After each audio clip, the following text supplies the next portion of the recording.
itu bisa diperbaiki ya, nanti kan ada masa tinjaunya tuh. Biasanya diberi masa tinjau itu pada saat kita kena punishment ya dari YouTube itu, baik itu konten berulang atau copyright dan sebagainya. Kalau memang itu kita diberi waktu, di dalamnya itu ada konten komedi, ada konten seperti trial film dan sebagainya. Kemudian ada ilmu pengetahuan, ada namanya pengajian, ada yang namanya pendidikan. Assalamualaikum warahmatullahi wabarakatuh. Jumpa lagi dengan channel kami Putra Kalimantan Brau.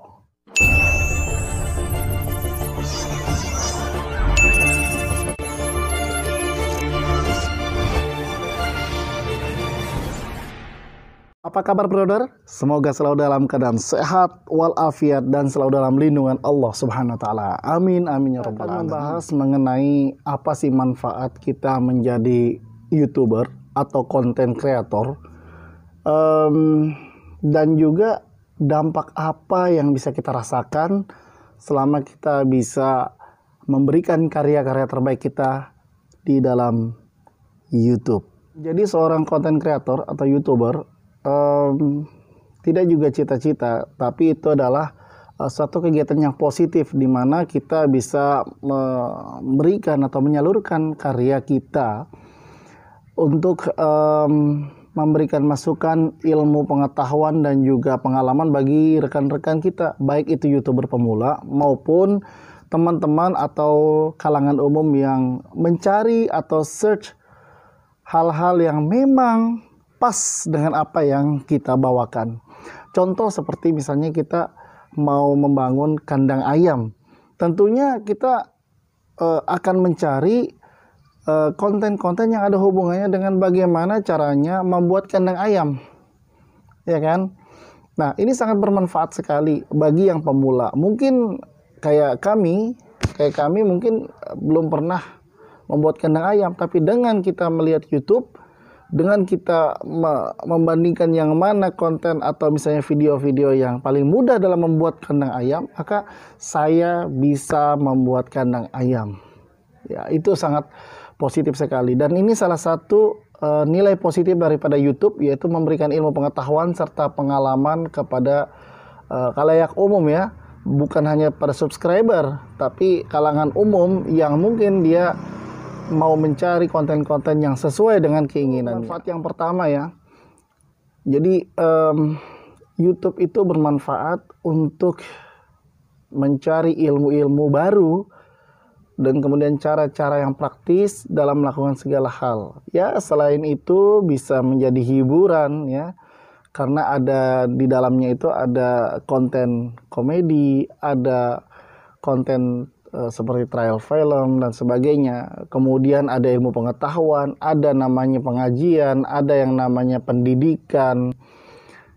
Ya tentunya di dalam konten-konten tersebut juga harus dipilah-pilah yang mana yang cocok sesuai umur bisa ditonton, yang mana yang kurang cocok ditonton sesuai dengan umur kalian semua. Kalau kamu mau cepat kaya, apakah perlu jadi YouTuber atau konten kreator? Kita jawab ya langsung ya, nggak mesti. Kalau kamu mau cepat kaya, nggak mesti harus jadi konten kreator. Yang dibutuhkan dalam kita menjadi mitra YouTube, yang pertama adalah cita-cita, keinginan yang positif. Jadi, pertama ini, luruskan niat kalian. Mau jadi YouTuber tuh untuk apa sih? Mau untuk gaya-gayaan? Mau untuk cari uang? Atau mau menyalurkan hobi dan bakat, atau yang lain? Kalau kalian para YouTuber pemula, bisalah kontribusi dengan saya untuk menuliskan di kolom komen, sebenarnya kalian jadi YouTuber itu untuk apa sih? Oke, next, rekan-rekan, yang pertama tadi itu ya, luruskan niat untuk jadi YouTuber itu adalah modal yang paling utama. Jadi terkadang saya pernah mengatakan juga, kita ini sebenarnya modal tuh sudah disediakan oleh Allah ya. Mata, rupa, suara ya, visual ya. Kemudian pendengaran, kemudian jiwa ya. Oke. Jadi untuk menjadi seorang YouTuber atau content creator itu ada beberapa hal yang harus diperhatikan. Yang pertama adalah kamu semua harus punya niat yang lurus. Nah, niat yang lurus ini apa sih? Niat yang lurus ini adalah kamu harus punya niat yang kuat untuk mengarahkan mindset atau pikiran kalian dalam membuat suatu video atau membuat channel. Itu kalian tuh tujuannya apa? Kan ada beberapa tujuan tuh. Yang pertama bisa jadi karena uang, ya, karena tergiur banget nih ya. Banyak konten-konten kreator yang mungkin kita lihat dari hanya sekilas saja bahwa mereka tuh punya pendapatan yang luar biasa gitu kan. Dan hal ini cukup menarik ya, cukup menarik karena kalau misalnya kita punya pendapatan yang bagus di sini, ya, hasil daripada kita berkarya, maka itu akan sangat bermanfaat. Dan itu sebenarnya tidak salah, hanya memang jangan dijadikan utama. Ya, untuk mencari rezeki melalui YouTube, apabila kalian memberikan kontribusi positif bagi YouTube, tentunya kan dihargai ya kan. Nah, dihargainya nih dalam bentuk uang, penghasilan. Nah, kalau misalnya kalian diberikan penghasilan dari YouTube, alhamdulillah, itu merupakan nilai bonus. Ya, kenapa nilai bonus? Jangan dijadikan nilai utama deh. Kalau dijadikan nilai utama, ntar takut kecewa. Jangan kalian pernah pikirkan bahwa dengan semudah itu YouTube bisa memberikan imbalan jasa tanpa ada beberapa persyaratan tertentu. Beberapa persyaratan ini wajib kalian ikuti, patuhi, dan jalani. Ya, jadi untuk menjadi YouTuber itu, kalau memang kita basically itu niat kita bagus, ya pasti akan jalan atau pasti akan sukses ya. Jadi yang pertama, coba dicamkan di dalam pikiran kalian bahwa mindsetnya adalah jangan uang dulu ya. Jadi mindsetnya adalah yang pertama, saya ingin memberikan ilmu pengetahuan atau berbagi ilmu pengetahuan lah, bahasanya enaknya itu berbagi ilmu pengetahuan terhadap orang-orang di luar kita, baik itu umum maupun para subscriber kita gitu kan. Itu yang pertama, kita berikan yang terbaik dulu. Kemudian yang kedua, baru nanti hasil karya kalian akan dihargai di YouTube dan akan menjadi ladang penghasilan. Tapi harus diingat, dalam membuat suatu video-video atau karya-karya kalian, wajib memperhatikan beberapa aspek. Ya, nanti akan kita jelaskan di belakang deh. Yang penting niatnya dulu. Kenapa kalian mau jadi YouTuber dan apa-apa saja yang harus dipersiapkan dalam proses menjadi YouTuber atau konten kreator. Jadi pertama niat. Yang kedua, kalian harus punya konten yang positif. Ya, ingat konten yang positif, jangan sampai melanggar aturan YouTube, seperti jangan ada konten-konten kekerasan, jangan ada konten-konten pornografi, jangan ada konten-konten yang istilahnya menimbulkan sara, kemudian disintegrasi bangsa, dan hingga konten-konten yang kayak seperti re-upload ya, kemudian ada mengambil hak cipta orang gitu kan. Mungkin tidak sengaja ya. Bukan berarti saya juga tidak pernah. Sebagai contoh yang paling sering kita langgar itu ya, khususnya saya deh ya, nggak usah ambil contoh yang lain. Khususnya saya itu yang pertama adalah hak cipta musik. Terkadang kita tidak sadar kita membuat suatu lagu cover atau pengiring daripada video kita tuh cakep, mungkin hanya kita pahami bahwa oh iya ini musiknya ini nggak boleh musik yang lagi hits ya kan, tapi kita ambil yang instrumental. Oh ternyata yang instrumental ternyata punya hak cipta juga. Nah ini yang terkadang nggak terpikir gitu kan, tapi ternyata itu memang betul dan itu kejadian saya juga pernah mengalami. Yang kedua, terkadang kita dikatakan re-uploader ya. Jadi gini, ada satu kasus yang memang menimpa saya juga, pernah menimpa saya. Saya membuat konten agama sebenarnya, konten agama, kemudian itu jadi trending. Sudah ribuan ribuan view ya. Sudah ada ribuan view yang melihat, bahkan mencapai hampir sekitar 5 ribuan view gitu kan. Nah, video ini saya ambil dari salah satu grup WA. Kemudian itu kan bahasanya tidak bertuan ya kan. Wallahu a'lam bishawab, mungkin itu potongan-potongan. Jadi saya pikir ya itu tidak masalah.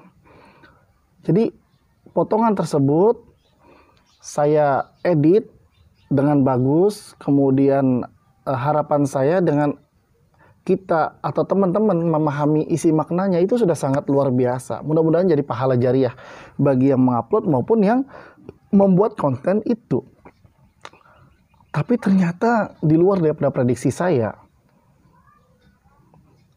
konten atau video yang sudah, bahkan gambarnya jelek lagi, maksudnya hanya sekitar ya mungkin sekitar 360 gitu kan, bukan sampai 700, tidak sampai HD juga kan, apalagi Ultra HD, enggak ada sampai, hanya sekitar 360 gitu kan, kalau tidak salah 360-an. Jadi saya upload, sudah cakep nih bahasanya, ternyata menjadi video re-upload. Masya Allah, di situ saya sudah trending gitu ya, udah trending. Saya memang re-upload nggak pernah, yang pernah saya coba itu semua itu adalah konten-konten yang berbasis agama, karena saya juga hobi-hobi yang ke arah sana. Jadi bukan yang re-upload mengenai komedi atau misalnya re-upload mengenai apa ya, video-video yang dipotong kemudian digabungkan tuh kayaknya enggak pernah sih saya buat. Cuman memang video agama gitu, ceramah, kemudian kemarin salah satu ulama dari Kalimantan Selatan gitu ya, beliau baru meninggal dunia, dan kebetulan karya-karya beliau, ceramah-ceramah beliau tuh luar biasa. Kebetulan ada yang men-share di WhatsApp ya, di grup WhatsApp. Saya ambil deh, saya edit. Saya pikir ini kayak kalau kualitas gambar kurang bagus, kalau suara sih insya Allah cukup jernih, masih bisa difahami. Ternyata alhamdulillah trending. Saya hanya ngambil MP3-nya padahal. Jadi itu kan dengan gambarnya gitu. Saya ambil hanya MP3-nya aja, suaranya gitu. Kemudian gambar-gambarnya saya ambil di wallpaper gitu. Nah ini hati-hati juga wallpaper sebenarnya ya. Wallahu a'lam bishawab, apakah dia punya hak cipta atau tidak. Tapi yang saya bisa pastikan, karena saya mengedit di pixel art, wallpapernya itu hanya bentuk foto aja, yang biasanya sih nggak masalah. Terkadang beberapa video saya ambil juga dari wallpaper ya.